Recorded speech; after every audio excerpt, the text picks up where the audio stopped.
السلام علیکم، میرا نام ہے علی رضا اور آپ دیکھ رہے ہیں میرا YouTube channel Islamic knowledge A are.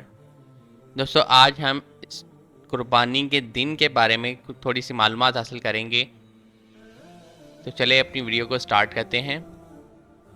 Note: us video میں بتائی جانے والی تمام معلومات اسلامی اسکالرز اور مفتیوں کی کتابوں سے لی گئی ہیں جو سنت کے عین مطابق ہیں۔ قربانی کے لیے اسلام میں 3 دن مقرر ہیں۔ ان دنوں کے علاوہ قربانی نہیں کی جا سکتی۔ قربانی کے دن ذی الحج کی 10ویں، 11ویں اور 12ویں تاریخیں ہیں۔ اس کے بارے میں حضرت علی رضی اللہ تعالیٰ عنہ اور حضرت نافع رضی اللہ تعالیٰ عنہ سے روایت ہے کہ عید الاضحیٰ کے بعد 2 دن تک قربانی کرنا جائز ہے، لیکن نیکی میں جلدی کرنا تاخیر سے بہت افضل ہے۔ اس لیے عید الاضحیٰ کے پہلے دن قربانی کرنا بہت ہی بہتر ہے، اور رسول اکرم صلی اللہ علیہ وآلہ وسلم سے محبت کا تقاضا بھی یہی ہے کہ عید کے روز ہی قربانی کی جائے۔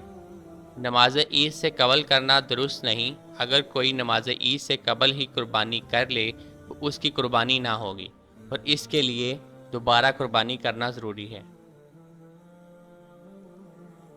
لیکن جہاں نماز عید نہ ہو، وہاں نماز عید کا وقت گزر جانے کے بعد قربانی کرنا جائز ہے۔